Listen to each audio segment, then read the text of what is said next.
Hello gainers, I'm Ralphie and welcome to my channel called Fitter Philosophy, in which I share all things practically experience-based, stoically philosophical, and give you the advantage of my experience. So it's hopefully to help you perhaps think in a slightly different way, from a slightly different angle on your own situation or the situation of those around you, so as that you can learn something from that. And I'd like to tell you a story in this video about a friend of mine who was clearing out his uncle's house, and basically the old uncle had passed away. He'd been getting all his boosters and all the rest of it, but it just basically he succumbed. And so all of a sudden, out of the blue, they got a phone call from a cousin saying, "We've got to clear out my dad's house. We're working, we're busy, can you help us?" So they volunteered out of the goodness of their heart, bless them, because they weren't getting anything for it. And they put a weekend aside, and because they had young children, they took the young children with them to play in the garden while they were clearing out some of the house. Now, the reason that the sons and daughters couldn't clear out the house is because they were busy working, extra jobs and important jobs, so they left it to the relatives who had less status. You know, they were just working from Monday to Friday, and were happy to volunteer. So they were busy grafting away, because the uncle was very much a squirrel, so collecting lots and lots of stuff. And he was an avid collector of all sorts of magazines, newspapers, curiosities and junk. And the sons and the daughters, when they'd first started to clear out the house, quickly get fed up because they're getting their hands dirty. So they got one of the local removal companies just to send in a couple of guys, young guys, to start just clearing out the rubbish. So they were clearing out more of the rubbish when they could hear the sound of music out in the garden. And what happened is the older kid had, out of curiosity, had got a piece of broken ladder and propped it against the skip in which all the junk was going into, and had pulled out a box, right? Just a kind of square wooden box, bit ornamental around it, and he'd opened it up, and inside was a little kind of sparkly tree with little gemstones, and looked like it had been made up with wire. And he'd found the key inside, and being a young inquisitive kid, he'd figured out how you wind up this music box and get it playing. So they let him play with it, and he and his younger sister quickly discovered 3 or 4 other musical boxes which had just been dumped in the skip. So they're playing them, and they've got different tunes, and they've got them lined out in the grass. And the mums and dad goes out, and they're looking at these musical boxes and say, you know, put it back in the skip. You know, what are you doing with that? And the kids are saying, "Mum, Dad, can we take them home to play with them, because it's beautiful and it's really lovely." So they phone up the relatives and they say, "Listen, the kids have pulled up just a few bits and pieces out the skip. For toys, can they have them?" To which the answer was, "Oh yes, yeah, take them away."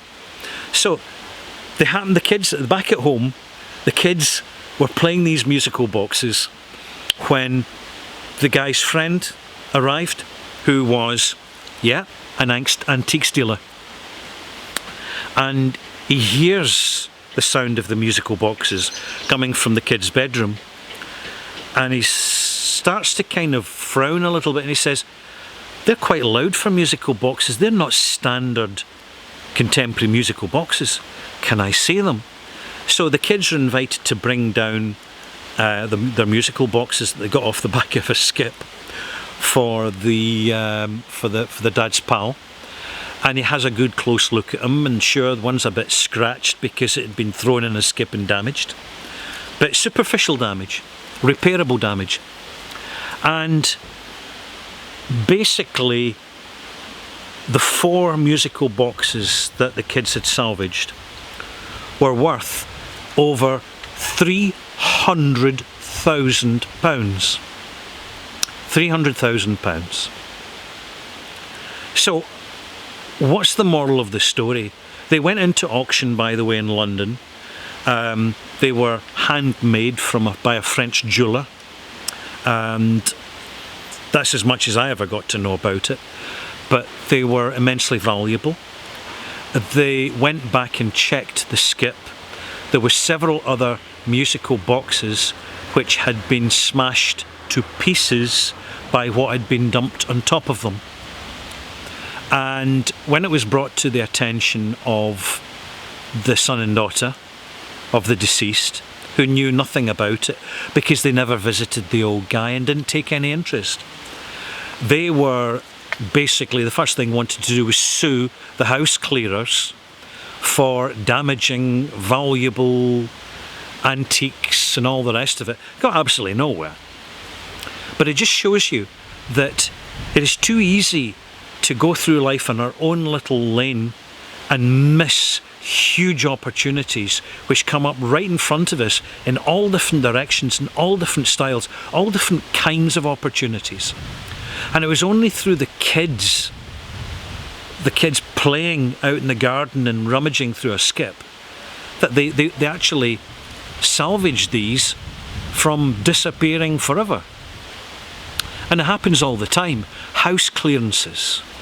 People are too busy to clear a relative's house these days. In the old days, the relatives, it was their responsibility and there wasn't a lot to clear, but nowadays there's so much more junk in houses that it's very tempting to get the removal men in just to clear it out onto a skip, get rid of it so they can sell the house for as much fast as they can. Big mistake. Huge mistake. Because in many, many humble homes you can find the most extraordinary of stuff. It can be Chinese vases. It can be really valuable paintings. It can be ceramics. It can be Moorcroft. It can be all sorts of stuff. And you look at it and it looks like nothing because you just don't know. And when you're looking around a house, because it's a house clearance, all you have inside your mind is, it's all junk, get rid of it, get rid of it. You're not looking closer. And only because of a unique set of circumstances did that family, who sound quite undeserving to be honest, actually, they got some serious... In fact, what they got from the musical boxes was more than they got for the house. It's just the way it goes. And it could be bottles of whiskey, to be honest. There's now a rare bottle of whiskey going for over £250,000. There's more and more whiskies going for over £1 million at auction, because this is a sign of the times. It's the value of money. It's just the way the world is. So I mention this story so you're aware of it, just in case at some point you happen to be helping out with a house clearance or settling the estate of some elderly person, and you're told that there's a whole load of junk that needs to be got rid of. My advice is, slow things down a little bit. Double check. Because some of it will be junk, a lot of it will be junk, but you only need one single item to be something valuable, and it changes everything. I'm Ralphie, hope you enjoyed this.